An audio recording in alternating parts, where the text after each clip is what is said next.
All of you. आज हम एक important topic recursion in Python के बारे में पढ़ने जा रहे हैं। What is recursion?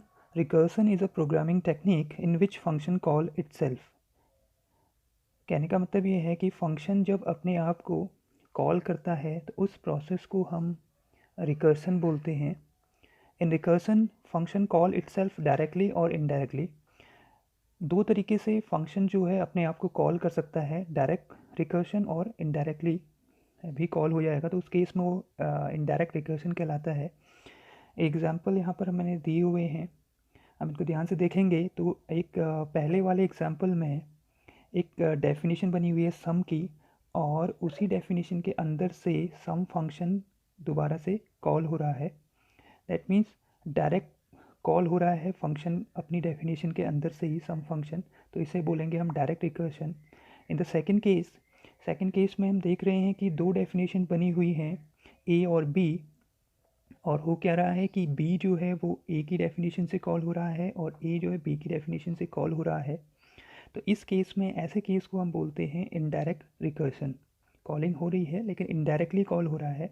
और फर्स्ट केस में आपका डायरेक्ट कॉल हो रहा था, अपने फंक्शन खुद ही अपनी डेफिनेशन के अंदर से वो कॉल कर रहा था, तो वो डायरेक्ट रिकर्शन हो गया।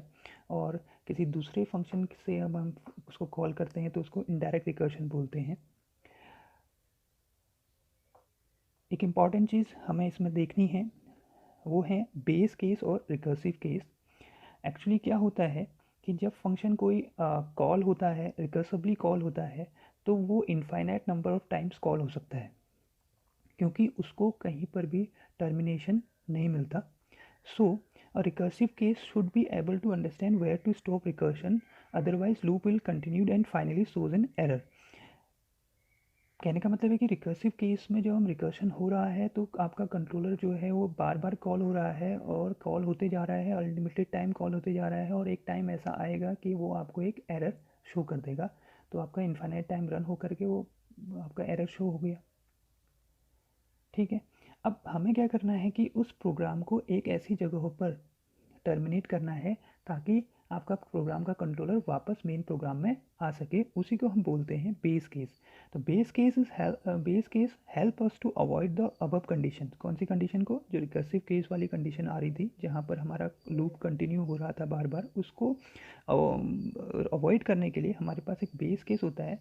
ये प्रोग्राम कंट्रोलर को बताता है कि कहाँ पर रिकर्शन को आपने स्टॉप कर देना है, मतलब कि फंक्शन की कॉलिंग होना कहाँ पर बंद हो जाएगा। एक एग्जांपल से समझते हैं। इसमें देखेंगे आप फैक्टोरियल एक फंक्शन बना हुआ है जिसके अंदर दो कंडीशन लगी हुई हैं, इफ़ और एल्स कंडीशन लगी हुई हैं। इफ़ के अंदर हमने कंडीशन दी है n इक्वल टू 1, रिटर्न 1, और एल्स के अंदर हम देख रहे हैं कि एक रिटर्न स्टेटमेंट है n equal two factorial n-1। That means यहाँ पर ये जो है यही है रिकर्सिव केस आपका। रिकर्सिव केस यही है कि फंक्शन बार बार अपने आप को कॉल कर रहा है, तो ये रिकर्सिव केस ज़रूरी है। किसी भी रिकर्शन के लिए दो चीज़ें इंपॉर्टेंट हैं, बेस केस और रिकर्सिव केस। तो ये रिकर्सिव केस हो गया। अब हमने इसमें एक और इम्पॉर्टेंट चीज़ दी है कि एक कंडीशन बनाई है कि इफ़ n इक्वल टू 1, तो वैल्यू क्या हो जाए, 1 रिटर्न हो जाए। तो यही केस कहलाएगा आपका बेस केस, क्योंकि यहाँ पर आपका फंक्शन जो है वो क्या हो जाएगा, टर्मिनेट हो जाएगा। इसके बाद क्योंकि एल्स केस में जाएगा नहीं, और एल्स केस में नहीं जाएगा तो आपका फंक्शन कॉल दोबारा से होगा नहीं और आपका फंक्शन सक्सेसफुली एग्जीक्यूट हो जाएगा। तो इसे बोलते हैं हम बेस केस। होप आपको ये फंक्शन रिकर्सन समझ में आया होगा कि बेस केस और रिकर्सिव केस क्या है। एक और एग्जांपल से इसको बहुत अच्छी तरह समझते हैं कंप्लीट, की program to print a factorial of a given number using recursion. आपने फैक्टोरियल का प्रोग्राम पहले बनाया होगा, लेकिन हम रिकर्सन की मदद से उसको बनाते हैं। इस प्रोग्राम में आप देख रहे हैं कि ऊपर डेफिनेशन बनी हुई है फंक्शन की और नीचे मेन प्रोग्राम है। तो सबसे पहले मेन प्रोग्राम के अंदर आपसे एक नंबर आपसे ले लेगा n, और देन उसके बाद उस नंबर के लिए फैक्टोरियल फंक्शन क्या हो गया आपका, यहाँ पर कॉल हो गया है।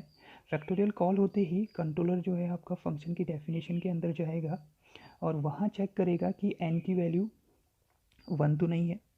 n की वैल्यू, क्योंकि अगर आप सपोज आपने n की वैल्यू 5 डाल दी तो n की वैल्यू फर्स्ट केस में 1 नहीं होगी, तो वो एल्स में चला जाएगा और एल्स में वो n इंटू फैक्टोरियल 4 रिटर्न करेगा। फैक्टोरियल 4 खुद एक फंक्शन है, कॉल हो रहा है, तो दोबारा से अगेन वो फैक्टोरियल 4 के लिए फिर कॉल हो जाएगा, फैक्टोरियल 4 के लिए फिर कॉल हो जाएगा और फिर n इक्वल टू 1, फिर उसे दोबारा से नहीं मिलेगी, वैल्यू नहीं मिलेगी, तो फिर से वो नंबर ऑफ़ टाइम्स क्या होता रहेगा, कैलकुलेट होता रहेगा, और जब तक n की वैल्यू 1 नहीं हो जाती। इसको समझते हैं कि कैसे वर्क हो रहा है। इसमें देखिए, इसमें सबसे पहले आपने n की वैल्यू 5 पुट करी तो आपका फैक्टोरियल फंक्शन कॉल हुआ फर्स्ट टाइम पे, उसने इफ़ केस मैच किया, इफ़ केस उसे मैच नहीं मिला तो वो एल्स केस में गया, और एल्स केस में आपको रिटर्न हुई वैल्यू, क्या रिटर्न वैल्यू हुई, n into factorial n-1। That means क्या रिटर्न हुई वैल्यू आपको, n इंटू फैक्टोरियल 4, क्या रिटर्न हुई, n इंटू फैक्टोरियल 4।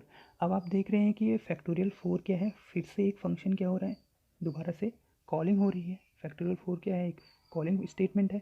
तो कंट्रोलर फैक्टोरियल 4 के लिए फिर से अगेन कहाँ चला जाएगा, आपकी फंक्शन की डेफिनेशन के अंदर चला जाएगा, और वहाँ देखेगा कि n की वैल्यू कितनी हो चुकी है, 4 हो चुकी है। तो अब चेक करेगा कि n इक्वल टू 1 तो नहीं है, तो एल्स केस में जाएगा, और एल्स केस में फिर दोबारा से आपका रिटर्न होगा, क्या रिटर्न होगा इस केस में, n into factorial n-1, that means 4 into factorial n-1, 4 into factorial n-1, that means 4 into factorial 3। आपका क्या हो जाएगा, स्क्रीन पे रिटर्न हो जाएगा, रिटर्न हो जाएगा। तो अब आप यहाँ पर फिर देख रहे हैं कि फैक्टोरियल 3 क्या है, एक कॉलिंग स्टेटमेंट है, फंक्शन कॉल हो रहा है, तो फिर से फंक्शन 3 के लिए फैक्टोरियल कॉल हो जाएगा, और फिर वहाँ चेक करेगा कि n की वैल्यू क्या है, अभी 3 है, तो 3 के लिए इफ़ केस में नहीं जाएगा, एल्स केस में जाएगा। एल्स केस में फिर से देख रहा है कि क्या रिटर्न हो रहा है, n into factorial n-1, that means 3 into factorial 2, ये आपके केस से रिटर्न हो जाएगा, 3 इंटू फैक्टोरियल 2 आपका रिटर्न हो गया।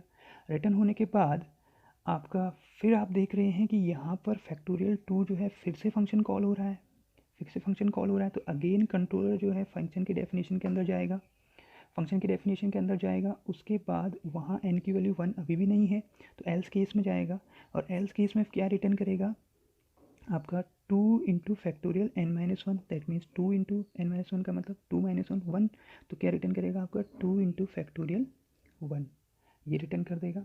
रिटर्न करते ही आप यहाँ पर फिर देख रहे हैं कि फैक्टोरियल 1 के लिए क्या हो गया है, फंक्शन फिर से अगेन कॉल हो रहा है, तो कंट्रोलर फैक्टोरियल 1 के लिए फिर से आपका फैक्टोरियल डेफिनेशन पर जाएगा, डेफिनेशन पर फिर यहाँ चेक करेगा कि n की वैल्यू 1 तो नहीं है, हाँ अब यहाँ पर n की वैल्यू क्या हो चुकी है, आपकी 1 हो चुकी है, तो 1 हो चुकी है, तो n की वैल्यू अब इफ़ कंडीशन आपकी क्या आ गई है, ट्रू आ गई है, तो अब यहाँ पर आपका रिटर्न हो जाएगा 1, और 1 कहाँ रिटर्न होगा, हेयर, यहाँ 1 रिटर्न हो गया। अब इंटरनली 1 रिटर्न हो गया, तो एल्स केस में तो गया नहीं, अब कैलकुलेशन होना है नहीं, रिटर्न हो चुकी है वैल्यू, वैल्यू रिटर्न हो चुकी है, तो इंटरनल जो कैलकुलेशन होगा वो इस तरीके से होगा।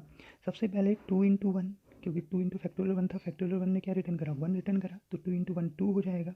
अब 3 इसमें पहले से ही था, तो 3 into 2 into 1 that means 2, 3 into 2 that means 6 यहाँ पे हो जाएगा, 6 4 पहले से ही था, 6 इंटू 4 दैट मीन्स 24 यहाँ पे हो जाएगा, और 5 वहाँ पहले से ही था, तो 5 इंटू 24 दैट मीन्स 120।